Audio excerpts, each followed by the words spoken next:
ሰላም ጤና ይስጥልን ውድ ተመልካቾቻችን አድማጮቻችን ከሰዓቱ አበይት መረጃዎች ጋር እኔ ደረጃ ሀብተወልድ ነኝ። በአፋር ምድር ቁጣ ተቀስቅሷል። በመሬታችን ላይ ጦርነት እንዲደረግ አንፈቅድም ያሉ የአፋር ፖሊሶችና ወጣቶች በመተባበር ብልጽግና ሲያሰለጥናቸው የነበሩትን የነጌታቸው ረዳንና የነ ጀነራል ጻድቃን ታጣቂዎች በኃይል ሲያባሯቸው የሚያሳዩ መረጃዎች ወጥተዋል። አፋርን ዳግም የጦርነት ምድር ለማድረግ የተሸረበው ሴራ ያበሳጫቸው ወጣቶች በሰልፍ መልክ የብልጽግናን ሰልጣኞች ከአካባቢው እንዲወጡ ቢጠይቁም ምላሽ ባለመገኘቱ ከክልሉ ፖሊስ ጋር ተባብረው ኃይል በመጠቀም ከአካባቢው አባረዋቸዋል።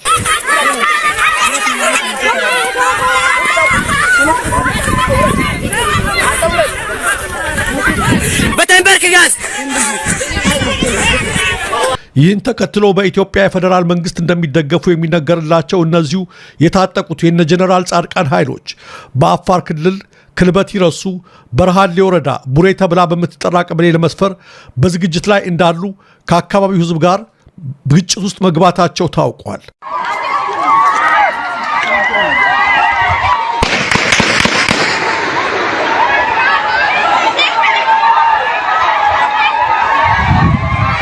የአካባቢው ነዋሪዎች ሲናገሩ ሐራ መሬት በሚል ወረዳችንን የግጭት ቀጠና ለማድረግ እየተንቀሳቀሱ በመሆኑ ህዝቡ ተቃውሞ እንዲመለሱ አድርጓቸዋል ብለዋል። ታጣቂዎቹና በቀበሌው ህዝብ መካከል በተነሳ ግጭት እስካሁን ድረስ 2 ሰዎች በጽኑ መቁሰላቸው ነው የታወቀው። በፌደራል መንግስት ድጋፍ የሚንቀሳቀሱት እነዚሁ የታጠቁ ኃይሎች ሐራ መሬት በሚል በአፋር ክልል ክልበት ይረሱ በአብዓላና በመጋሌ ወረዳዎች ሰፍረው ይገኛሉ። ቀደም ሲል በዚሁ ሰሜናዊ ዞን ኩነባ ወረዳ ሐራ መሬት በሚል ለመስፈር በዝግጅት ላይ እንዳሉ በተነሳ ህዝባዊ ተቃውሞ አካባቢውን ለቀው ተመልሰው እንደነበር አይዘነጋም። ከህወሓት የተገነጠለውና ራሱን ሐራ መሬት ብሎ የሚጠራው በፌደራል መንግስት የሚደገፍ ኃይል በህወሓት ላይ የተቀናጀ ጥቃት ለመክፈት መዘጋጀቱን ሲገልጽ እንደነበርም መረጃዎች ያሳያሉ። ቡድኑ በዚህ ዓመት መጨረሻ ላይ ትግራይን ሙሉ ለሙሉ ለመቆጣጠር እቅድ መንደፉንም ቀደም ሲል በይፋ አስታውቆ ነበር። የትግራይ ክልል ጊዜያዊ አስተዳደር ፕሬዝዳንት ጀነራል ታደሰ ወረደ በይፋ በፌደራል መንግስት ይደገፋል ብለው የጠሩት ይህ ታጣቂ ኃይል በህወሓት ላይ የተቀናጀ ጥቃት ለመክፈት መዘጋጀቱን የፈረንሳይ ሚዲያዎች ጭምር ዘግበውት ነበር። ከመቀሌ በስተ ምስራቅ 110 ኪሎ ሜትር ርቀት ላይ በምትገኘው ላኮራ አቅራቢያ ከሚገኙት ግንባሮች የአንዱ አዛዥ የሆኑት ሸዊት ቢተው በወቅቱ በአመቱ መጨረሻ ትግራይን እንቆጣጠራለን ሲሉም ተናግረው ነበር። ጀነራል ታደሰ ግን ይህ ታጣቂ ኃይል ጥቃት ከከፈተብን ትንኮሳው ከፌደራሉ መንግስት ወይም ከአፋር ክልላዊ መንግስት እንደተደረገ እንቆጥረዋለን ሲሉ ማስጠንቀቃቸው አይዘነጋም። ተመልካቾቻችን፣ አድማጮቻችን በትግራይ በኩል ያለው ውጥረት እየከፋ ነው የመጣው። በትናንትናው ዕለትም የፌደራል መንግስቱ ወይም የብልጽግና አክቲቪስቶችና ሚዲያዎች ህወሓት በጠለምት በኩል ጥቃት ለመክፈት ሞክሮ ተደመሰሱ፣ ተማረኩ የሚል ዜና ሲያሰራጩ ነው ያሉት። ቀደም ሲል ግን የህወሓት ቃል አቀባይ አቶ ገብረ ትዕግስታችን ተሟጧል፣ በጀት ተቆርጧል፣ አጠቃላይ ከፌደራል መንግስቱ ጋር የሚያገናኝ ነገር እየተቆረጠ ነው፣ ከዚህ በኋላ በከበባ መኖር አንችልም በማለት ተናግረው ነበር። የሆነ ሆኖ ትናንትና በጠለምት በኩል ጥቃት ከፍተው ተደመሰሱ የሚለው ዜና ለብዙዎች የሚዋጥ አይደለም። ምክንያቱም ጠለምት የሚባለው ቦታ ፌደራል መንግስቱ የዛሬ ዓመት ለህወሓት ያስረከበው ቦታ ነው። ጠለምትን ለህወሓት አስረክቦት ህወሓት ነው የሚያስተዳድረው። ስለዚህ ህወሓት መልሶ እዛው ጠለምት ላይ ጥቃት ከፈተ የሚለው ብዙ የሚያስኬድ አይደለም። ቢያንስ እንደው ለፕሮፓጋንዳው ድምቀት ቦታውን ቢቀይሩት ጥሩ ነው የሚል ነገር ነው። የሆነ ሆኖ በአፋር በኩልም ለማጥቃት እንቅስቃሴ እንሞክራለን በሚሉበትና ወታደሮችና ታጣቂዎችን እያሰፈሩ ባሉበት በአሁኑ ሰዓት ላይ የአፋር ወጣቶች ኢቭን የክልሉ ፖሊሶች ጭምር ካሁን በኋላ በአፋር ክልል መሬት ላይ መቆመር አይቻልም፣ አካባቢያችን የጦርነት ቀጠና አካባቢያችን የጦርነት ቀጠና እንዲሆን አንፈቅድም በማለት ቁጣቸው እንደተቀሰቀሰ ነው። በአሁኑ ሰዓትም ውጥረቱና ፍጥጫው እንዳየለ ነው። ተመልካቾቻችን፣ አድማጮቻችን የኢትዮጵያና የኤርትራ ፍጥጫ ተባብሶ ቀጥሏል። የኢትዮጵያ ሀገር መከላከያ ሰራዊት በልዩ ዘመቻዎች እዚያ ያሰለጥናቸውን ምልምል ሰራዊት ሲያስመርቅ አሰብን ያካለለ የኢትዮጵያ ካርታ ተረክቦ ይፋ አድርጓል። ከትናንት በስቲያ የመከላከያ የውጭ ግንኙነትና ወታደራዊ ትብብር ዋና ዳይሬክተር ሜጀር ጀነራል ተሾመ ገመቹ ህዝቡ ለባህር በር ይዘጋጅ ሲሉ ጥሪ አስተላልፈው ነበር። ዛሬ ደግሞ በተመራቂ ወታደሮች ፊት አሰብን ወደ ኢትዮጵያ ያካለለ ካርታ ይዘው ታይተዋል። ሜጀር ጀነራል ተሾመ ገመቹ በዚሁ ጊዜም አሰብን ለማስመለስ ጊዜው አሁን ነው የሚል ቅስቀሳ ሲያደርጉ ተደምጠዋል።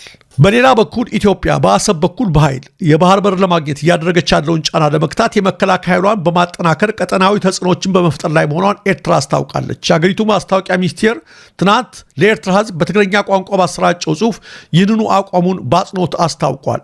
ተጽዕኖ ፈጣሪ ሀገራትና ዓለም አቀፍ ድርጅቶች የኢትዮጵያን አካሄድ እንዲያወግዙና ኢትዮጵያ ቀጠናዊ ግጭት ከመቀስቀስ እንድትቆጠብ ግፊት እንዲያደርጉ የጠየቀው ሚኒስቴሩ ኤርትራ ከቀይ ባህር አዋሳኝ ሀገራት ጋር የሁለትዮሽ ትብብሯን ለማጠናከር ጥረት እያደረገች መሆኗንም ገልጸዋል። ሚኒስቴሩ ኤርትራ ለኢትዮጵያ የባህር በር አልባነት ተጠያቂ እንዳልሆነች ሁሉ የኢትዮጵያን የባህር በር ህልም እውን የማድረግ ግዴታም የለባትም ብለዋል። የኢትዮጵያ መንግስት ኢትዮጵያ የጂኦፖለቲካል በደል እንደተፈጸመባትና የችግሮቿ ምንጭ የባህር በር አልባነት እንደሆነ በመስበክ ህዝቡ በቁጭት እንዲነሳሳ በመቀስቀስ ላይ ነው ማለትም የኤርትራ ማስታወቂያ ሚኒስቴር ክስ አቅርበዋል። በወሎ መካነ ሰላም አቅራቢያ በመከላከያና በፋኖ ኃይሎች መካከል ከባድ አውደ ውጊያ እየተደረገ መሆኑን ከስፍራው የሚወጡ መረጃዎች ያመለክታሉ። ውጊያው የተቀሰቀሰው የፋኖ ተዋጊዎች ወደ መካነ ሰላም በድንገት ገብተው በወታደራዊ ምሽጎች ላይ እርምጃ በመውሰዳቸው ነው ሲሉ የከተማ ነዋሪዎች ተናግረዋል። በከተማ ውስጥ ተሰርተው የነበሩ ግዙፍ ወታደራዊ ኮንክሪት ምሽጎች መሰበራቸውንና ከፍ ያለ ጉዳት መድረሱን የተናገሩት ነዋሪዎቹ በጥቃቱ የደረሰውን የጉዳት መጠን መገመት እንደማይችሉ ተናግረዋል። በአካባቢው በአሁኑ ሰዓትም ከፍ ያለ ውጥረት እንደነገሰ መሆኑን ነው ነዋሪዎቹ ጨምረው የተናገሩት። በሻሸመኔ ከተማ የሚኖሩ ራስ ተፈራውያን ከተማዋን ለቀው እንዲወጡ ከፍተኛ ጫና እየተደረገባቸው መሆኑን የከተማዋ ነዋሪዎች ገለጹ። ራስ ተፈራውያኑ ጫና እየተደረገባቸው ያለው ከኦሮሚያ ክልላዊ መንግስት ጸጥታ ኃይሎች ሲሆን የክልሉን ገጽታ እያበላሻችሁ ነው በሚል የሻሸመኔ ከተማን ለቀው እንዲወጡ የሚያደርጉ ልዩ ልዩ ጫናዎች እየደረሱባቸው ይገኛሉ በማለት ነው መረጃውን ያወጡት አካላት የሚናገሩት። በከተማው የሚገኙ ራስ ተፈራውያን የንጉሳውያን ስርዓትን ታመልካላችሁ በሚል ከተማዋን ለቀው እንዲወጡ ከሚደረግባቸው ጫና በተጨማሪ በጉዲፈቻ አማካኝነት የገዳ ስርዓትን እንዲቀበሉ የተነገራቸው ሲሆን በሚንቀሳቀሱባቸው ቦታዎች ሁሉ የአረንጓዴ ቢጫ ቀይ ሰንደቅ ዓላማን እንዳይዙ ክልከላ እየደረሰባቸው ይገኛል። የተጠየቁትን ለማድረግ ያልቻሉ እስከ 500 ሺህ ብር የሚደርስ ገንዘብ እንዲከፍሉ በጸጥታ ኃይሎች እንደሚጠይቁም የመረጃው ምንጮች አያይዘው ጠቅሰዋል። ይህንን ተከትሎ ጥቂት የማይባሉ ራስ ተፈራውያን ለበርካታ ዓመታት ከኖሩባት ሻሸመኔ ከተማ ለቀው እየወጡና ወደ አዲስ አበባና ወደ ተለያዩ ሀገራት እየተበተኑ እንደሚገኙ ተገልጿል። ራስ ተፈራውያኑ አረንጓዴ ቢጫ ቀይ ምልክቶች ያሉባቸውን አልባሳትና ቁሳቁስ ይዘው መንቀሳቀስ እንዳይችሉ ከማድረግ ጀምሮ ለበርካታ አስርት ዓመታት ጠብቀው ያቆያቸውን እሴቶች እንዳያንጸባርቁ ከፍተኛ ጫና እየተደረገባቸው ነው ብለዋል የመረጃው ምንጭ። ራስ ተፈራውያኑ የደረሰባቸው ያለውን ጫና ተከትሎ ለሻሸመኔ ከተማ አስተዳደርና ለኦሮሚያ ክልላዊ መንግስት ተደጋጋሚ አቤቱታ ያቀረቡ ቢሆንም ወደዚህ ያመጧችሁን አጼ ኃይለ ሥላሴን ጠይቋቸው የሚል የሹፈት ምላሽ እንደተሰጣቸው የመረጃው ምንጮች አክለው ተናግረዋል። በኢትዮጵያ ኦርቶዶክስ ተዋሕዶ ቤተክርስቲያን የገዳማት መምሪያ የበላይ ኃላፊ ሊቀ ጳጳስ ብፁዕ አቡነ ዕንባቆም ከዚህ ዓለም ድካም ማረፋቸውን ቤተክርስቲያኗ አሳወቀች። የቅዱስ ሲኖዶስ ጽሕፈት ቤት የብፁዕ አቡነ ዕንባቆም ስርዓተ ቀብር ነገ ጥር 19 ቀን 2018 ዓ.ም በተማሩበት በመነኮሱበትና ለረዥም ዓመታት ባገለገሉበት በታላቁ ደብረ ሊባኖስ ገዳም እንደሚፈጸም አስታውቋል። ብፁዕ አቡነ ዕንባቆም በኢትዮጵያና በኢየሩሳሌም በሚገኙ የኢትዮጵያ ገዳማት ከፍተኛ መንፈሳዊ አገልግሎት ያበረከቱ ሲሆን በቤተክርስቲያኗ ውስጥ በተለያዩ ኃላፊነት ቦታዎች ላይ በመመደብ ተልኳቸውን ሲወጡ እንደቆዩ የኋላ ታሪካቸው ያመለክታል። በአሜሪካ አጋዥነት በሩሲያና ዩክሬን መካከል በአቡዳቢ ሲካሄድ የነበረው ውይይት ያለ ውጤት ተጠናቀቀ። ድርድሩ የከሸፈው ሩሲያና ዩክሬን በተመሳሳይ የድርድሩ ወቅት እያደረጉት ያለውን ጦርነት በማስቀጠላቸው ነው ተብሏል። ሩሲያ በካርቪክ ግዛት ከባድ ጥቃት ማድረሷን ተከትሎ ዩክሬንም ያጸፋ እርምጃ መውሰዷና ጦርነቱ መባባሱ ለድርድሩ መክሸፍ እንደ ምክንያት ተጠቅሷል። የዩክሬኑ ፕሬዝዳንት ቮሎዲሚር ዜሌንስኪ የሶስትዮሽ ድርድሩን ገንቢ ነበር ሲሉ ገልጸው ሩሲያ ግን ማጥቃቷን ቀጥላለች ሲሉ ተደምጠዋል። ድርድሩ ጦርነቱን መጨረስ በሚቻልበትና እንደተራዘመ ቢገለጽም ሩሲያና ዩክሬን የማይግባባቸው ጉዳዮች እንደነበሩ ፖለቲከኞች እየተናገሩ ነው። ሞስኮውና ኬቭን የማያስማማቸው ትልቁ ነጥብም የግዛት ጉዳይ እንደሆነ ይታወቃል። ሰላም ጤና ይስጥልን ተመልካቾቻችን፣ እንደምን ዋላችሁ እንደምን አመሻችሁ። ከአንከር ሚዲያ ዝግጅት ክፍል አክብሮት ሰላምታችንን እናቀርባለን። በአማራ ክልል እየተካሄደ ካለው ተጋድሎ ጋር በተያያዘ የተሰባሰቡ ዜናዎችን ይዤ መጥቻለሁ። መልካም ጊዜ። በአማራ ክልል በአዲስ መልክ የተቀጣጠለው ህዝባዊ ተጋድሎ በጎጃም፣ በጎንደር፣ በሰሜን ሸዋ፣ በወሎ በርካታ አካባቢዎች ከአገዛዙ ሰራዊት ጋር የሚደረገው ውጊያ ተጠናክሮ እንደቀጠለ ያገኘነው መረጃ ያመለክታል። አብዛኛው የምዕራብ ጎጃም አካባቢዎች በውጊያ ላይ ናቸው። በባህር ዳር አቅራቢያ ፍልሚያ እየተደረገ እንዳለም ለማወቅ ተችሏል። ህዝቡ ከፋኖ ኃይሎች ጋር አብሮ እየተዋጋ ሲሆን በርካታ አካባቢዎች ከአገዛዙ ሰራዊት ቁጥጥር ውጪ የሆኑ ነው። የአማራ ፋኖ አደረጃጀቶች ወደ አንድ መተው የአማራ ፋኖ ብሔራዊ ንቅናቄ በሚል መጠሪያ በአዲስ መልክ ከተደራጀ በኋላ የተጀመረው መጠነ ሰፊ የማጥቃት እርምጃ በዋናነት ዳንግላ፣ አዲስ ቅዳም፣ ቋሪት፣ ደጋዳሞት፣ አዴት፣ ፍኖተ ሰላም፣ ቲሊሊ አካባቢዎች መጠነ ሰፊ እንቅስቃሴ በመደረግ ላይ መሆኑን የአማራ ፋኖ በጎጃም የህዝብ ግንኙነት ኃላፊ ለአንከር ሚዲያ ገልጸዋል። መንገዶች ተዘግተዋል። ደንበጫንና ማኑኤል ብርቱ ውጊያ እየተደረገ ነው። ከፍተኛ የሰራዊት ኪሳራ የደረሰበት የአብይ አህመድ አገዛዝ በኢትዮጵያ አየር መንገድ አውሮፕላኖች ወታደሮችን እያጓጓዘ መሆኑም ታውቋል። ፋኖ ማርሸት ፀሐይ የአማራ ፋኖ በጎጃም የህዝብ ግንኙነት ኃላፊ የኢትዮጵያ አየር መንገድ ከድርጊቱ ካልተቆጠበ ለሚደርሰው ማንኛውም አይነት ጉዳት ኃላፊነቱን እንዲወስድ በመግለጽ አስጠንቅቀዋል። በየአቅጣጫው ፍልሚያው ተጠናክሮ እየተካሄደም ነው ይላሉ ፋኖ ማርሸት ፀሐይ። ዛሬ በበርካታ የጎጃም አካባቢዎች የፊት ለፊት ጦርነት እየተካሄደ ነው። ከዚህ በፊት የነበሩት የደፈጣና የሽምቅ ውጊያዎች ተቀይረው ወደ ሙሉ ጊዜና መደበኛ የውጊያ ስልት ተቀይሯል። ቡሬና ዊዞን አቅጣጫ፣ አንበላ ዚገም አቅጣጫ ከፍተኛ ውጊያ እየተደረገ ነው። ቲሊሊና ሰከላ ድንበር አካባቢ ወደ ቲሊሊ የሚገሰግሰውን ኃይል ቀለበት ውስጥ በመግባት ከፍተኛ ውጊያ እየተደረገ ነው። ሁለተኛው፣ ሶስተኛው ከባህር ዳር ዙሪያ ከባህር ዳር ማረሚያ ቤት ጀምሮ እስከ ድራካት የሚባለው አቅጣጫ 30 ኪሎ ሜትር ራዲየስ የሚሸፍን ከባድ ውጊያ እየተደረገ ነው በአሁኑ ሰዓት ጎጃም ውስጥ። አራተኛው ፋግታ ወደ ዳንግላ እና ፋግታ አዲስ ቅዳም ድንበር ላይ ያለው ኦፕሬሽን ነው። ከፍተኛ የሆነ ማጥቃት እያደረግን ነው። የአገዛዙ ጦርም በተለያዩ የውስጥ ለውስጥ መንገዶች እየገባ ነው። ይሄ ለኛ አመቺ የጥቃት ክንድ እንድንሰነዝር እያስቻለን ነው። መሳሪያን እየታጠቅን ነው። አሁን ፋኖ በከፍተኛ ሁኔታ እያጠቃ ነው ያለው ጎጃሙ። የኢትዮጵያ አየር መንገድ በተከታታይ በሲቪል አውሮፕላን የአብይ አህመድን ሰራዊት እየጫነ ወደ አማራ ክልል እያስገባ ነው። እኛ ከዚህ በፊት አየር መንገዱ ሰራዊት እንዳይጭን በማለት በርካታ የውስጥ ማስጠንቀቂያ ሰጥተን ነበረ። ከዛሬ ከነገ ከድርጊቱ ይታቀባል ብለን ተስፋ አድርገን ነበረ። ነገር ግን አልቻለም። ለኢትዮጵያ ሲቪል አቪዬሽን ባለስልጣንና ለኢትዮጵያ አየር መንገድ የመጨረሻ መልእክት ማስተላለፍ እንፈልጋለን። ዛሬ ላይ ቁመን ከዛሬ በኋላ የኢትዮጵያ አየር መንገድ የአብይ አህመድን ሰራዊት ጭኖ ከአዲስ አበባ ወደ ባህር ዳር ወይም ከአዲስ አበባ ወደ ሌሎች የአማራ ክልል አውሮፕላን ማረፊያዎች ቢያርፍ ለምንወስደው እርምጃ ፋኖም ተጠያቂ አለመሆኑን እንዲገነዘብልን እንፈልጋለን። ባህር ዳር አሳርፏል፣ ጎንደር አሳርፏል፣ ላሊበላ አሳርፏል፣ ኮምቦልቻ አሳርፏል። በተከታታይ ስራው ሰራዊት ማመላለስ ሆኗል። የኢትዮጵያ አየር መንገድ ኃላፊነት አንወስድም። የኢትዮጵያ አየር መንገድ ለሚደርስበት ዳሜጅ ኃላፊነት አንወስድም። በተያያዘ ዜና ምዕራብ ጎጃም ቋሪት ወረዳን የተቆጣጠረው የፋኖ ኃይል በተራራ ላይ ሸሽቶ የሰፈረውን የአብይ አህመድ ሰራዊት ከበባ ውስጥ ማድረጉ ተገለጸ። በሰሞኑ ውጊያ 2 ቀበሌዎች ላይ መሽጎ የነበረው የአብይ አህመድ ሰራዊት በደረሰበት ምት አብዛኛው ወደ አዴት አቅጣጫ የሸሸ ሲሆን የተወሰነው ኃይል አዳማ በሚባል ተራራ ላይ ሰፍሮ ወዴትም መሄድ በማይችልበት ቀለበት ውስጥ እንደሚገኝ የቀጠናው የፋኖ አመራር አባል ለአንከር ሚዲያ ገልጸዋል። አሁን በአካባቢው የአብይ አህመድ ሰራዊት ተጠራርጎ እየሸሸ ነው። ህዝቡ ሙሉ በሙሉ ከፋኖ ኃይል ጋር ሆኖ በመፋለም ላይ መሆኑንም አመራር አባሉ ይናገራሉ። ትናንትና ከደጋዳሞት ሳይድ መከላከያና አድማ መታይ ጥምር ጦር ወደ ቋሪት መጥቶ ነበር። መንገድ ላይ በደፈጣ ተጥሎበት እንደሆነ ሲያውቅ ተራራ ላይ ተንጠልጥሎ አደረ መንገድ ላይ። አሁን በግራና በቀኝ ኃይሉ ተሰብስቦ ከላይ ያለውን ከደጋዳሞት ሳይድ የመጣውን የመከላከያ ሰራዊት እንደተከበበ ሲያውቁ እዚሁ መጀመሪያ ላይ ቋሪት ከተማው ላይ የነበረው መከላከያ ሰራዊት እሱን ለማገዝ ወደ ላይ ሲንቀሳቀስ ከታች ሳይድ በቆላው በኩል ያለው እና ሌላ 2 ሻምበሎች ከደጋው ሳይድ ወደ ታች በመምጣት መከላከያ ሰራዊት ገብቶ መሽጎበት የነበረው ምሽጋቸውን ደርምሶ በመግባት አሁን ቋሪት ከተማን ሙሉ በሙሉ በፋኖ ቁጥጥር ውስጥ አድርጎ እኔ አሁን ቋሪት ከተማ መሀል አደባባይ ላይ ሆኜ ነው የምደውልልህ። በመላው ጎጃም ነው መንግስት ተቆጣጥሮ ያለው ይላል። ዛሬ መግለጫ አውጥቷል። በዚህ መግለጫው አብዛኛውን የአማራ ክልል ሰላም ሰፍኗል፣ አንጻራዊ ሰላም የሚል ነው። በጽንፈኛ ኃይሎች ላይ የምንወስደው እርምጃ ተጠናክሮ ቀጥሏል፣ መሪዎቻቸውን እየደመሰስን ነው የሚል መግለጫ ነው ዛሬ ሰጠው። እሱ በህዝብ ደም ላይ መቀለድ ከጀመረ ሰነባብቷልና ጨዋታ ነው የሚጫወቱት። እውነት እነግርሃለሁ። አሁን በገዳሞት ላይ ጓደኞች ጋር እየተደዋወልን ነበር።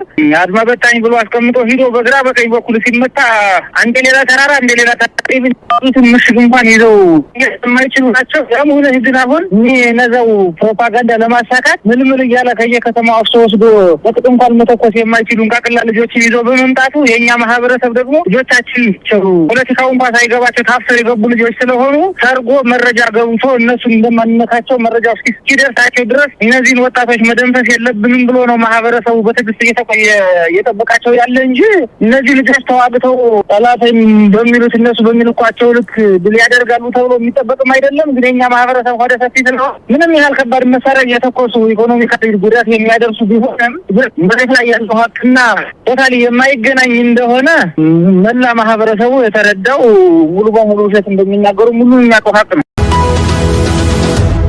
በምዕራብ ጎጃም ዞን ሰከላ ወረዳ አጉት ቀበሌ በተወሰደ እርምጃ 8 አመራሮችን ጨምሮ 47 የፋኖ ታጣቂዎችን ደመሰስኩ በሚል በአብይ አህመድ አገዛዝ የተሰራጨው መረጃ ከእውነት የራቀ መሆኑ ተገለጸ።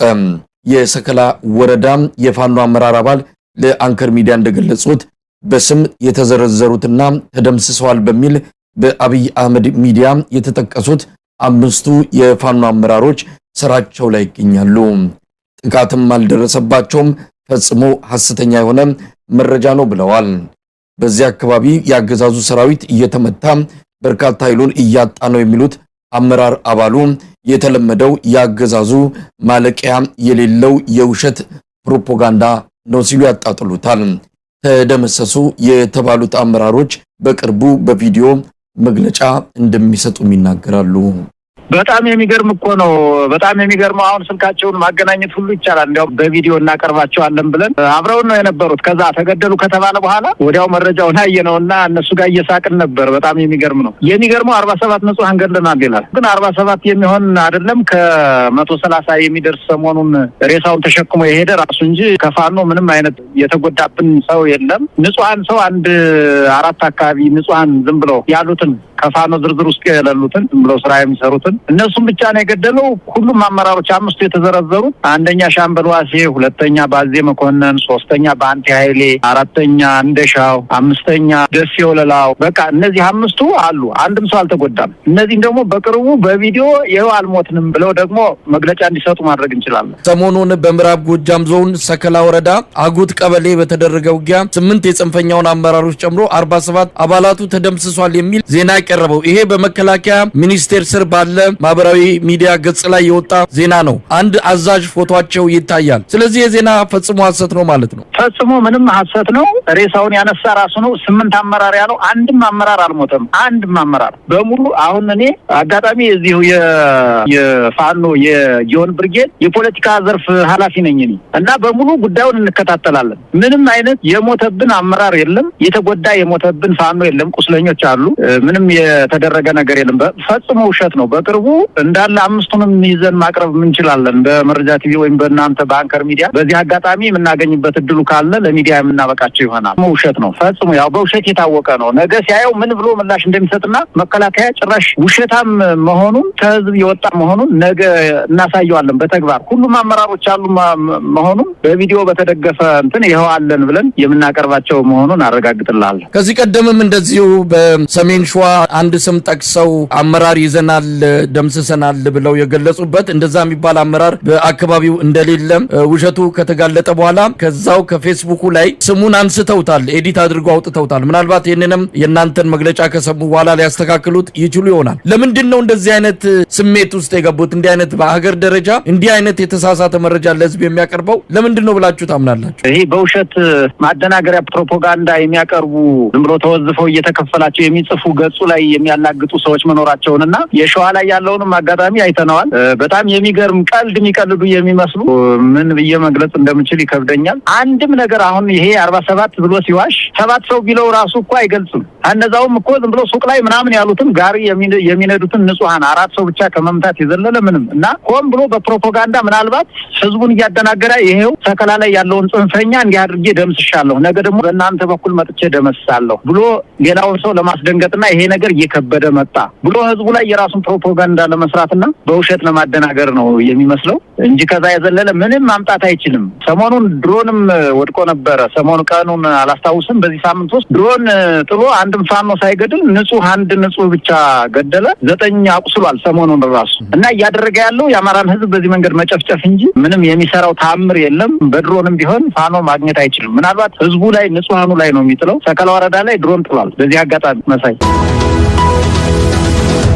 ሰሞኑን የአማራ ፋኖ ብሔራዊ ንቅናቄ መስረታን አስመልክቶ የተለያዩ ፕሮግራሞችን እያቀረብን እንገኛለን። በተለይም የንቅናቄውን አመራሮች ስለ ንቅናቄው አመሰራረትና የወደፊት አቅጣጫ የተመለከቱ ፕሮግራሞችን በማዘጋጀት ዘልቀናል። ዛሬም እንደዚሁ የንቅናቄውን ከፍተኛ አመራር ነው እንግዳ ያደረግነው። አርበኛ ጌታ አስራደ የአማራ ፋኖ ብሔራዊ ንቅናቄ የፖለቲካ ጉዳዮች መምሪያ ክፍል ኃላፊ ነው። ጌታ አስራደን የተለያዩ ጥያቄዎችን በማንሳት አብረን እንቆያለን። በጣም አመሰግናለሁ። አርበኛ ጌታ አስራደ እንኳን ደስ አላችሁ በሚል ልጀምር። እንኳን ደስ አላችሁ። አመሰግናለሁ መሳይ። እንኳን አብሮ ደስ ያለን። የእውነት አንተም በዚህ አንድነት ጉዞ ውስጥ የነበረን ጭንቀት እንግዲህ ኦልሞስት ከዓመት በላይ አውቃለሁና እንኳን አብሮ ደስ ያለን ወንድማላ። እንግዲህ እንዴት አድርገን እንደምንጀምር አላቅም። ያው በተደጋጋሚም ስንገናኛንም ይሄ አንድነት እንዲመጣ ባንተም በእናንተም ስብስብም በሌሎችም እንደዚሁ ጫና በማድረግ የተካሄደውን ርቀት በሚገባ አረዳዋለሁና ዛሬ ፍሬ አፍርቶ ትልቅ ክስተት ነው እውን የሆነው። ምን ነበረ ፈተናዎቹ አጠቃላይ የነበረውን ሂደት ባጭሩ ማስቀመጥ ከተቻለ? አዎ መሳይ እንደምታውቀው አንተም በየዕለቱ ትግሉ ላይ ነው ያለው። ሌላውም ህዝባችን፣ ሰራዊታችን፣ ደጋፊያችንም ጭምር እንደሚያውቀው እንግዲህ የትግል ከተጀመረ የቅርብ ጊዜውን እንኳን ብንወስድ 3 ዓመት እየሆነው ነው። በዚህ ሂደት ውስጥ የትግሉ ባህሪ ትንሽ አስቸጋሪ ሆኖ አንድነቱን ለማምጣት አንድ የአማራዊ ተቋም ለመመስረት ምን ያህል ዋጋ እንደከፈልን ሁላችንም እናውቀዋለን። በተለይ ደግሞ ድርጅት ምስረታ ጋር ተያይዞ የአማራ ፋኖ ህዝባዊ ድርጅት ሲመሰረት የተሟላ ባለመሆኑ ምክንያት ላለፉት 18 ወራት 1 ዓመት ተኩል ገደማ ማለት ነው ከባድ ሂደቶችን ያለፍነው ሁላችንም የምናውቀው ነው። በእርግጥ ተፈጥሮ የትግል ባህሪ አለ። ሁላችንም የምናውቀው በየጊዜው በመናነሳው ነገር ትግል እንዲሁ ዝም ብሎ በአንድ ጀንበር ተመስርቶ መስመር የሚይዝ አይደለም። ተቋም ግንባታ ራሱን የቻለ ሂደቶች አሉት፣ ምዕራፎች አሉት የምትሻገራቸው። እኛ የተሻገርነው እሱን ምዕራፍ ነው። በተለይ ደግሞ የፋኖ ትግል እንደምታውቀው ህዝባዊ ንቅናቄ ከዛ በኋላ ወደ እምቢተኝነት ከዛ በኋላ ወደ አፈሙዝ ነው የገባው። እነዚህ ሁሉ ሂደቶች ትንሽ ከነበረው የተለምዷዊ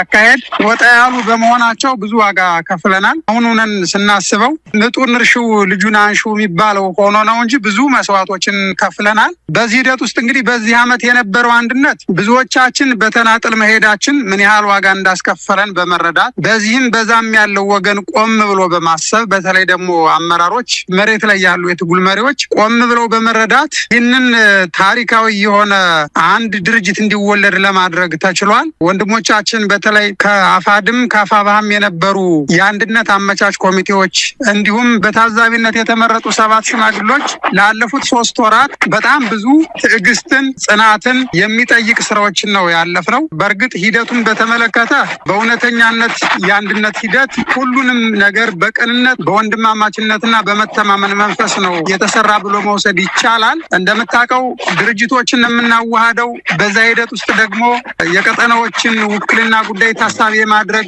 አቅም ያላቸው አመራሮችን ጉዳይ ታሳቢ ማድረግና ሌሎች ጭምር የማመጣጠር ስራ ይሰራ ነበርና በጣም ብዙ ጥበብን የሚጠይቅ ሂደትን ያለፈው። ነገር ግን ይሄ ሁሉ አልፎ ትናንትና ተቋቁስ የነበርን በሚዲያም በአፈሙዝም ማለት ነው ዛሬ በዚህ መንገድ የእውነት ከልብ ይቅርታና ወንድማማችነትን በሚያጎላ መንገድ አንድ ተቋም ውስጥ ገብተና የተንጠባጠበ አካልም የለም፣ አመራርም ሰራዊትም አደረጃጀትም ነው ወደ አንድ ተቋም የመጣውና ይሄ ሆኖ ስናየው እጃችን ላይ ሲገባ መሳይ እንደዋዛ ልናየው እንችላለን። በእጅ ያዙት ወርቅ እንደ መዳብ ይቆጠራል እንደሚባለው። ነገር ግን የስንት 10 ዓመታት የመስዋዕትነት ጉዞ የመስዋዕትነት ዋጋ ነው አሁን ያገኘ ነው። ስለዚህ አማራ በዚህ መንገድ አንድ ድርጅት አንድ የነጻነት የትጥቅ ድርጅት መሰርተ በዚህ መንገድ መሰለፍ እውነት ለመናገር በጣም ትልቅ ፋይዳ ያለው ነው። ሁላችንም ደስ ሊለን ይገባል ማለት ፈልጋለሁ። መሳይ እንግዲህ አርበኛ ጌታ አስራደ ፋይዳውን በተመለከተ መለስበታለሁ። እዛው ሰራዊት ውስጥ ነው ያላችሁት፣ እዛው ህዝቡ ውስጥ ነው ያላችሁት። የምስረታው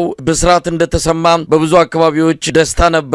በሰልፍም በተለያየ መልኩም ተገልጿል ደስታው። እንግዲህ ሰራዊቱም በዛው መጠን ደስታው ምን ያህል ሊሆን እንደሚችል እንገምታለን። እስቲ እናንተ እዛው አብራችሁ ስላላችሁ እንዴት ነበረ ፍላጎቱም ጫናውም ከህዝቡ ከሰራዊቱ ነው የመጣው? ይሄም እውን ከሆነ በኋላ በከፍተኛ ደስታ የተቀበለውም ህዝቡም ሰራዊቱም ነው። ይሄን እንዴት ትገልጸዋለህ? መሳይ በተለይ በአንድነቱ ሂደት የመጨረሻ ምዕራፎች አካባቢ እውነት ለመናገር በጣም ፈታኝ ነበር። በጣም ፈታኝ በተለይ ለዚህ ለአንድነት ኮሚቴ ሆነን ስራ ለነበርን አካላት በየቀኑ አይደለም በየሰዓቱ የሚጠይቁን ሰዎች ነበሩ። ይገርማል። በተለይ እውነተኛ ታጋዮች አስመሳዮች ሳይሆን እውነተኛ ታጋዮችና ህዝባችን እውነተኛ ደጋፊያችን ትንፋሽ በሚያሳጣ ሁኔታ ውስጥ ነበር እኛም የነበር ነው። ካላቸው ጉጉት ካላቸው ጭንቀት አንጻር አገዛዙ ደግሞ በጊዜው የሚያደርገውን ውዥንብር የመፍጠር እና አገዛዙ የላካቸው አንዳንድ አካላት በመሀል የሚፈጥሩት አንዳንድ አሳሳችን ሂደት በመታዘብ በጣም በከፍተኛ ሁኔታ ነው ህዝባችንና ሰራዊቱ ሲከታተል ነበር። እናም እውነት ለመናገር ይሄ ድርጅት አልቆ ይፋ የሆነ ዕለት ብዙዎች እያለቀሱ ነው የነበር። በሳይ የደስታ ሲቃ ይህንን ዕለት ሳያዩ የሄዱ ወንድሞቻችን አሉ። የአማራ አንድነት እንዲመጣ ሲታገሉ የነበሩ ህይወታቸውን የሰው ጀግኖች አሉ። ምን አለ ይህን ጊዜ አይተው በሄዱ ምን አለ ይህንን የደስታና የአማራ አንድነት አይተው በሄዱ በሚል በሲቃ ሁሉ ሲያለቅሱ የነበሩ አርበኞች አሉ።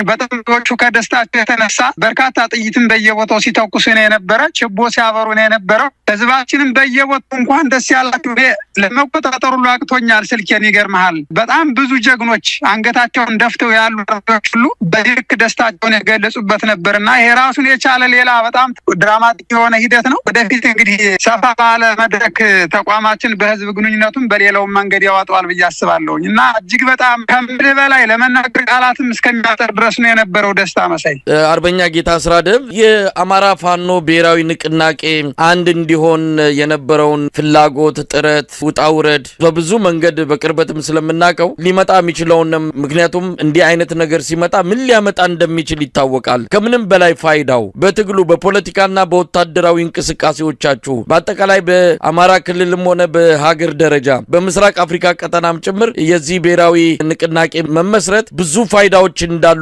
ይታመናል። እንደው ከፋይዳዎቹ መካከል መጥቀስ የሚቻል ካለ እንግዲህ እስካሁን ድረስ ሁላችንም እንደው ደረታችን ነፍተን እንኳን ለመናገር የማንችልበት ጊዜ ነው የነበረው። ጠላት ሲሳለቅብን እውነተኛ ታጋዩ ደግሞ አንገቱን ደፍቶ የኖረበት በርካታ የዓለም አቀፍ ማህበረሰብ ደግሞ እንዲሁ ሲከታተልን የነበረው ሁሉም የማሸነፊያ መንገዱ ዋናው ቁልፉ አንድነቱ መሆኑን ያውቃል። ጠላትም ያውቃል፣ ወገንም ያውቃል፣ ዓለም አቀፉ ታዛቢም ያውቃል። አማራ እንዲሆነ ቀን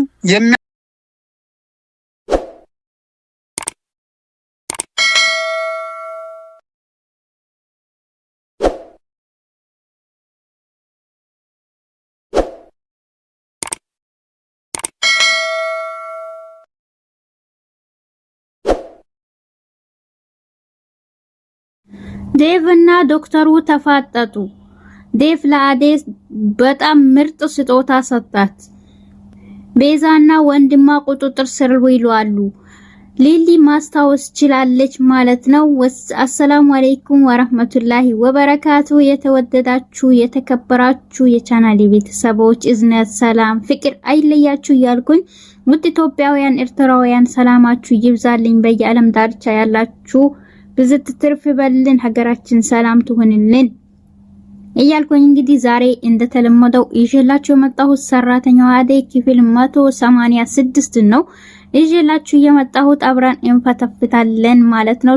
ትኩስ መረጃዎቹን ይዤላችሁ መጥቻለሁኝ። እስከዛ ደግሞ እናንተ ቪዲዮዋን ጠቅ በማድረግ ላይክ ማድረግ ተባበሩኝ። ለቤቴ ደግሞ አዲስ የሆናችሁ ደውል ምልክቷን በማብራት እንግዲህ ሁሌ የምንለቀው ነገር እንዲደርሳችሁ ማለት ነው። ሊሊ ባለፈው ቪዲዮ እንዳያችሁ ጠፍታለች ከቤት ማለት ነው። በወጣችበትም ሰዓት አዙሯት ሁሉም ነገር መሬቱም ሁሉም ነበር የዞረባት። በዛን ሰዓትም እንግዲህ ገጀራው የተከታተላት ነበር። በዛን የተከታተላት ያለም ዳይመንድ ያገኛታል። ዳይመንድም ሲያገኛት እንዴ ሊሊ ምን ሆነሽ ነው ብሎም ሲያያት እሱ ደግሞ ገጀራው ይሄ እነዚህን መጀመሪያ ካላስወገድኩኝ መቼም እድሌን ያስቀርፉኝ ነው። ስለዚህ መጀመሪያ እነዚህን ሰዎች ማስወገድ አለብኝ በማለትም ብቻው ተደብቆ ያወራል ማለት ነው። ሊሊን አገኘኋት እጄ ላይ አስገባኋት ባለበት ሰዓት ዳይመንድ ብቅ ብሎ ከዚህም ሁለት ጊዜ ብቅ ብሎ እሱን አስደንግጦታል። በዛን ሰዓትም እሱም ሳያቸው ዳይመንድም ያናገራታል አትጠጋኝ በማለትም ባቡሬም ብቅ ብሎ ይገኛል። በዛን ሰዓትም ባቡሬ ምን ሆነሽ ሊሊ በማለት ሲያናግራት ባቡሬም አዴም ሁሉም እየፈለጓት ነበር። ከቤት ከወጣች በኋላ እነሱ ፍለጋ ጀምሯሉ። እሷ ደግሞ ብቻዋን የሄደች ነበር። በዛን ሰዓትም ባቡሬ ሆና ዳይመንድም ማናችሁም አትጠጉኝ በማለትም ሁለቱንም ውይ ትላቸዋለች። በዛን ሰዓትም እንዴ ያኛውማ ይሄ ደግሞ ተንከሲስ በማለትም ያኛው በቃ ማናችሁም አትከተሉኝ ብሎም እየሄደች ያለች በቃ አንተ ዳይመንድ ይዛሃት ሂድ እኔ በዚህ በኩል ሄዳለሁ ብሎ የሄዱ ያሉም ሁለቱም ይገጣጠማሉ ገጀራውና እሱ። አንተ ግን ለምንድን ነው ብትከታተለኝ እና የሰራውን ስራ ሁሉ ነገር ረስተው ነው እንዴት እናቴን እንደዚህ ታረጋለህ? የፈለገ ነገር ቢደረግ ይለዋል። አንተ ብዙ ነገር ኪዳኛል። እኔ እንደ ወንድምነትም እንደ ሁሉ ነገር አይቼ እና ጓደኝነትን ተውና እንደ ወንድምነት አይቼ ብዙ ምስጢር ነግሬክ እንዴት ትግተኛ ብሎም ገጀራው ይነግሯል። እኔ ግን እንደዚህ አይነት ቆሻሻ ነገር አልሰራም። በቃ ካሁን በኋላ አቆሚያለሁኝ። ስለዚህ ድሮ ነበር አሁን ግን ቀርቷል። ስለዚህ እኔም አንድ ነገር መክረህ ነገር ቢኖር ከዚህ ቆሻሻ ተንከሲስ ስራ ውጣ ነው ብዬ ምነግርህ ይለዋል። መቼም አላረገውም። ስለዚህ የመጣልኝን እድሌን ሰላሳካ በዚህ መቼም አልወጣም በማለትም እሱም ሁለቱም ያወራሉ ማለት አዴም የፈለገቻት ያለ ዴቭን ታገኘዋለች።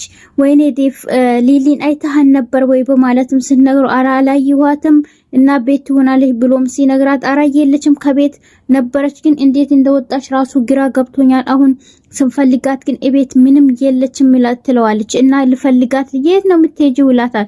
እሷን ልፈልጋት አራ ተረጋጊ እንደዚህ ሆነሽ እኮ ምንም የምታመጪው ነገር የለም ራስሽን ግን ተመልክተሽዋል ብሎም ይነግራታል።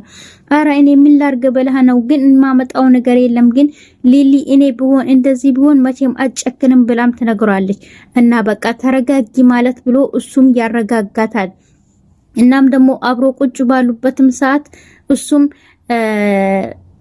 ብርሃን ስልክ ትደውላለች። ስልክ ስትደውልም በዴፍ ስልክ ትደውላለች። ምክንያቱም አዴ ባለፈው ስልኳን እዛ ትታ ስለመጣች እናም ደግሞ አዴ አለች ወይ ብላም እሱንም ሰላም ሳትል ትጠይቀዋለች። አዎ አለች። ምን ሆና ነው እኔንም ሰላም ሳትለኝ እኮ ነው አንቺ ጋር የመጣችው ያነገረች ይላታል። እና ምን ሆናችሁ ነው ብርሃን ግን ሰላም ናችሁ ሲል አዎ ሁሉም ሰላም ነው፣ ነገር ግን አባዬ ሄዷል ወደ አደጋ ነው ወይን የሚባል ቦታ መሰለኝ ሄዷል። ስለዚህ ሰዎቹ አንቺ ሁሉ ነገር እንትን ስላልሽ ብዙ ጊዜ ተቀጥሮ ስላሉ የእጁን ቅጣት ለማግኘት ሄዷል ብላም ትነግራታለች። ወይኔ በማለትም ትቆጣለች። እናም በቃ አብሽሪ በቃ ሁላችሁም ደህና ናችሁ፣ ስልኬ ካሁን በኋላ እንትን ስላልኩ ነው፣ አንቺ ደግሞ ስትደውይ በዴፍ ስልክ ደውይ ብላም ስልክ ትዘጋባታለች። እና ግን ምን ሆና ነው ብርሃን ብሎም ይጠይቃታል። ሰላም እንኳን አላለችኝም ብሎም ይጠይቃታል። እሷም እኮ ግራ ገብቷት ነው አባዬ በኔ ጦስ በመጣው ሰበብ ደግሞ እንትን ተብሏል ብላም ትነግረዋለች። እናም ደግሞ እናትሽም ራሱ ለምን እንደተቆጡኝ ራሱ እኔ እንጃ እና ምናልባት እሷ ሰላም ያላለችክ በእናቴ እንትን ብላት ሊሆን ይችላል ብላም ትነግሯለች። እናትሽ ግን ለምን እንደዚህ እንደተቆጡኝ ግን ባላቅም ያጠፋሁትም ጥፋት ካለ እግራችሁን ስር ሄጄ ወድቄ ይቅርታ ጠይቃለሁኝ ስለዚህ በማለትም ይነግራታል። በዛን ሰዓት ወይኔ ለኔ እኮ ሞድህ ማፈቅር እኮ ለዚህ ነው በማለትም ትነግረዋለች። እሱም ደስ ብሎት ሁለቱም በቃ ተነጋግሮ ይለያሉ። አንቺ ይሄንን ያጂና ሂጂ ቤት እኔ ደግሞ አመጣለሁ ይላታል። ምንድነው ትላለች። ያጂ ብዬሻለሁ ተቀበይኝ ይላታል። እና ይሄ ምንድነው ትላለች። የሌለሽ ነገር ነው ከፍተሽ እዩ ብሎም እሱም ያናግራታል። በዛን ሰዓት ከፍታም ስታዩ ስልክ ገዝቶላታል። ስልኳ ደግሞ እዛ ጤላ ስለመጣች በጣም ደስ ብሏት ስልኳን ይዛ ትሄዳለች። ይዛም የሄደች እያለች ዶክተሩን ታገኘዋለች። ዶክተሩንም ስታገኘው እንዴ እና ዶክተር እንዴት ነው ሊሊን እኮ ጠፍታብኝ ነው በማለትም እና እሷን የፈለኩ ነው ትለዋለች። እንዴት ብቻዋን ትተዋታላችሁ? እንዴት እንደዚህ ትታችኋት ትሄዳላችሁ? ማናችሁም አንቺም ሆን ባቡሬም እና አንድ ባንዳችሁ አትጠብቋትም ወይ በማለትም ያናገራታል። አሁን ወደ ቤት እንትን አርጋት ነው የመጣሁኝ ስለዚህ ወደ ቤት ገብታለች ይለዋል። አመሰግናለሁ ዶክተር፣ ነገር ግን የቤዛን ነገር ምን አረከው ብላም ትጠይቋለች። ቤዛ ከስራ ወጣለች የለችም፣ ወንድሟም እሷም ጠፍቷሉ ይላታል። ምን ትለዋለች። አዎ ቤዛ እና እሷ ጠፍቷሉ፣ ስለዚህ ሁሉ ነገር ስለታወቀባቸው ሁለቱም ጠፍቷሉ። ነገር ግን ጠፍቶ አይቀሩም፣ ለነሱ የጠፉ መስሏቸዋል እንጂ ሁለቱም ይያዛሉ። እኔ ግን ቃል ገባልሻለሁ፣ እኔ ግን የኔም ጥፋት ነው እና ይላታል። እና አንተ ምን አረከ? ነገር ግን መድኃኒቶቹን ማየት ነበርብኝ። የሚመጣው መድኃኒት እኮ አንዳንዴ ሁሉ ነገሩ ተቀይሮ ሁሉም ስለመጣ ከዛ ከሚገባው መድኃኒት አንድ አይነት ነው እና ምንም የሚለይ ነገር የለውም። ለዛ ነው እኔም የላወቅኩት። ነገር ግን ካሁን በኋላ ጥንቃቄ ያረጋለሁኝ። ግን ቤዛና ወንድሟ ይያዛሉ፣ የእጃቸውን ያገኛሉ በማለትም ያናግራታል። እሺ ትለዋለች። እና አንቺ ደስተኛ ነሽ ወይ ይላታል። አው ከትላንትና ዛሬ ደህና ነኝ ይላታል። ምን ተገኘተ ይላታል። ለዴፍ ሁሉንም ነገር አስረድቼው ተረድቶኛል። ስለዚህ እሱም ስለተረዳኝ ደስ ብሎኛል እና ቤተሰብሽ እናት አባትሽን እኔ እሱን አላቅም፣ ነገር ግን እሱ ደስ ብሎኛል በማለትም ሲናገር አንቺም ሁሌም ደስተኛ ሁኚ በማለትም በቃ ቻው ተባብሎ ላድርስሽ ወይ ሲል አይ እኔ ሄዳለሁ ሊሊ ጋር በማለትም ትሄዳለች። ፍቅርና የቤዛ ወንድም አብሮ በቆሙበት ዶክተሩ ያገኛቸዋል። በዛን ሰዓትም ዶክተሩ ሲያገኛቸው ሁለቱም እያወሩ ያሉ ስለ አደይ የሚያወሩበት ሰዓት ላይ ዶክተሩ ሲያገኛቸው ዶክተሩም ወደዛ ሴት እንዴ ይሄ የቤዛ ወንድም አይደል በማለትም ይያየዋል። በዛን ሰዓትም ሄዶ እንቃርጎ ይዞና አሁኑን እንሄዳለን። ያቺ እህት የት ነው ያለችው? አላቀም አራላው እናንተ ያመጣችሁት መዘዝ ነው ሆስፒታል ሁሉ እንትን የሆነው። ስለዚህ የእጃችሁን ማግኘት አለባችሁ ብሎም ሲናገር ልቀቀው ምን ልታረገው ነው ብላ ፍቅር ትናገራለች። አንቺም የነሱ ተባባሪ ነሽ ማለት ነው ይላታል። አራ አይደለሁም ነገር ግን ልቀቀው ትለዋለች። አንቺ በቃ እነሱ የሰሩትን ነገር የእጃቸውን ያገኛሉ፣ አንቺ ግን ከነሱ ተባባሪ ካልሆንሽ ዘግተሽ አርፈሽ ተቀመጪ ይላታል። ማነሽ ብርቄ ይላታል። ብርቄ? አው ብርቄ ሲላት ገረማት እሷም ማለት ነው። ያኔም በዛን ሰዓት ሲያወሩም ሊሊ ትመጣለች። በዛን ሰዓትም ሊሊ መታ ነበር። ሁለቱም ሲያወሩ እና ዶክተሩን ስታየው እላ በማለትም ታናገረዋለች። በዛን ሰዓትም እሷም እንዴ ምን ሆናችሁ ነው ብላ ሁለቱም እነሱም የተጨቃጨቁ ያሉ እንዴ አራኡ ብላ ትጮሃለች። በዛን ሰዓትም ሊሊ ምን ሆንሽ ብሎ እሷንም ያናገረ እሷንም ያባበለ ያለ በል ፍቅር ቶሎ ብላ ከዚህ አምልጥ ትለዋለች። የቤዛን ወንድም እሱም ሸሽቶ ያመልጣል ማለት። ከዛም የተመለሰች ዳይመንድን ታገኘዋለች። በዛን ሰዓትም ከዳይመንድ ጋር ልታወራ በቆመችበት ሰዓት የፍቅር እናት ታገኛታለች። መጀመሪያም አብረን እንሄድ የኔ ጓደኛ ወልዳለች እሷን ዘይራን እንመጣለን ስትል ማሚ እኔ ካሁን በኋላ ምንም መውጣት አልፈልግም ደብሮኛል አልወጣም ትላታለች። በዛን ሰዓት ነበር ነይ ሮታ እንሂድ በማለት ሮታን ይዛት ወጣ። ሁለቱም ሄዶ እየመጡ ከዳይመንድ ቆማ ታገኛታለች። እንዴ እቺ ፍቅር አይደለች ትላታለች። አዎ ፍቅር ነች ትላታለች። በዛን ሰዓትም አንቺ ፍቅር እዚህ ምን ትሰሪያለሽ ትላታለች። አይ እዚህ እንትን ብዬ ነው ትላታለች። እሱ ከዛ ዳይመንድ አንተ ምን እያልካት ነው ልጄን ትለዋለች። እሷ እያስጨነቀችኝ ነው ብሎም እሱም ያወራል። በዛን ሰዓትም አረማሚ እሱን አትመኙ አውቆ ነው ትላታለች። ዳይመንድ እዚህ ሰፈር ሰው ያስቸገራት ነው። ስለዚህ እሱን ለመተባበር ይልቅ አንተም ለምታስቸግራት አለህ በላም ትናገረዋለች። አይ እንደውም ስለሱ የነገረችኝ ነበር ብሎ ሁለቱም አይደል ፍቅር ብሎ አው በማለት ሁለቱም ያስተላልፋሉ ማለት። ሊሊም ማናችሁንም አልፈልግም ስለዚህ ዶክተር ነው የምፈልገው በማለትም ዶክተር እኔ አንቺ የምትሰሪያለሽ በማለት ነበር ዶክተሩም ያገኛት። በይ አሁን ብቻሽን ከምትሄጂ እኔ ይዤሽ እሄዳለሁ እቤት ሲላት አይ እኔ ሄደው የምፈልገው በእግራችን ነው በመኪና መሄድ አልፈልግም ብላ ይጨቃጨቃሉ ሁለቱም። በዛን ሰዓትም አራ እሺ በይ እኔ አሁን በመኪና ይዤሽ እሄዳለሁ ወስታ አሽከርክረኝ በምን በመኪና ነው ማሽከረክርሽ? አይ በእግርህ ወስታ አዝናናኝ ትለዋለች። በዛን ሰዓትም አልችልም ብሎ ሁለቱም የተከራከሩ ያሉ እንግዲህ የሚመጣው ባቡሬ ይመጣል ማለት ነው። በዛን ሰዓት ባቡሬንም ስታይ ይሄ ልጅ ግን ለምንድን ነው የሚከታተለኝ ለምንድን ነው የመጣው ትለዋለች። በዛን ሰዓትም እንዴ ለምንድን ነው እኔ እኮ አብረን እንሂድ በቃ አሁን ቤት ውስጥ ሻለው አብረን እኔና አንቺ እንሂድ በፍጹም እኔ ካንተ ጋር አልሄድም አልፈልግም እንደውም ታና ኤላ አብረን በመኪና ውስጥ እንሄዳለን በማለትም ስትነግረው በቃ እኔ ስላልፈለገችኝ አንተ አብረሃት ይዘሃት ሂድ ይለዋል። እሺ በቃ ዶክተሩ እኔ ደውልልሃለሁ ይለዋል ለባቡሬ። ከዛም አብሮ እቤት ሄዶ ቤት ውስጥ አስገብቷት አባቴ ግን አንተን እንዳያገኝ ካየህ ግን ይቆጣሃል በማለትም ትነግረዋለች። እና አባቴ ስለሚቆጣ አንተን እንዳያየህ ስትለው በቃ በሩን ሄዶ ያንኳካል። በዛን ሰዓትም አሹም ያገኛታል። እንዴ ሊሊ ብሎ ይጠይቃታል። በዛን ሰዓትም እና ይሄን ደግሞ እና ለምንድን ነው እንደዚህ የጠፋሹ የት ነው ይሄሹ ብሎም ይጠይቃታል። በቃ እኔ አሁን ማሚ ጋር ነው የሚሄደው ትለዋለች። በቃ እናትሽ ጋር ግቢ እናትሽ ትመጣለች ብሎም ያስገባታል ይሄዳል። እና እናቷ የለችም ሲል አው ትመጣለች። እና ማን ልጥራልሽ? ሮማን ይጠራልሃለሁ ብሎ ሮማንንም ይጠራታል። በዛን ሰዓትም ሮማንም ይዛት ትገባለች ማለት ነው። ቤት ውስጥ ከገባችም በኋላ እሷም ልብሷን ቀያራ ቁጭ ትላለች። በዛን ሰዓትም ለምንድነው ልብሴን የቀየርኩኝ ደሞም ልብሱ ያምራል ብላ አልጋ ላይ ቁጭ ብላለች። በዛን ሰዓትም ሮማን ስልኳን ይዛላት ትሄዳለች። ይሄው ስልክሽን ይሄ ስልክ እኮ ያንቺ ነው ትላታለች። አላስታወሽውም እንዴ ትላታለች። አዎ ይሄ የኔ ነው እንዴ? አዎ ትላታለች። በዛን ሰዓት በቃ እረፍት አድርጌ ትላታለች። እሺ ትላለች። ነገር ግን አንቺ ማን ነሽ ትላታለች። እኔ እኮ ሮማን ነኝ። እኔ አሹ ከክፍል ሀገር የመጣን ጊዜ የተቀበልሽን ቅብብል ያረክሽልን አንቺ ነበርሽ። እናም ደግሞ ይሄም አዴ ትላለች። እቺ አዴ ግን ማነሽ ትላታለች። ስለ አዴና ስለ ባቡሬ ሁሉንም ነገር ታስታውሳለች እንዴ? ሁሉም ነገር ፊት ለፊቷ ይመጣባታል ማለት ነው። በዛን ሰዓትም እንዴ ይሄ ባቡሬ ማን ነው? ይሄ ባቡሬ ማን ነው ያለች ትጮሃለች ማለት ነው። በዛን ሰዓትም የፍቅር እናት ትገባለች። ማሚዬ እንኳንም ደህና መጣሽልኝ፣ ቆየሽ እኮ የት ሄደሽ ነው በማለትም እሷን እቅፍ አርጋ ትይዛታለች ማለት ነው። አበባና ሄሉ ወደ አሜሪካን ሊሄዱ ነው። እናም ደግሞ የአባቱ ገዳዮችና የድሮ እሱን የሚከታተሉት አሁንም እሱንም እየተከታተሉት ነው። ሰሞኑን ሁሉም እየተደበቀ ነው ያለው። ስለዚህ በዛን ሰዓት ቆሞ ተደብቆ ያለ አዴ ታገኘዋለች። እሱንም አበባ ምን ሆነ ነው ምንድነው የምታየው ትለዋለች። በዛን ሰዓትም ይማ አዴ የአባቴ ገዳዮች ሁሉም አሁን የተከታተሉኝ ነው የት እንዳለው አውቋሉ ብሎም ይነግራታል። እና አሁን ምንድነው ትላ እናም ደግሞ ለሄሉ ሁሉንም ነገር አስረድሻት እኔ ኢጃት ነው መሄድ የምፈልገው። ስለዚህ ሄሉን ተለይቼ መኖር አልፈልግም። ስለዚህ እሷ ደግሞ ምንም ነገር አልሰማም ብላለች። እናም ደግሞ አንቺን ሁሉ ነገር ስለምሰማሽ ሁሉንም ነገር አስረድቻት በማለትም እሷንም ይዟት ይሄዳል።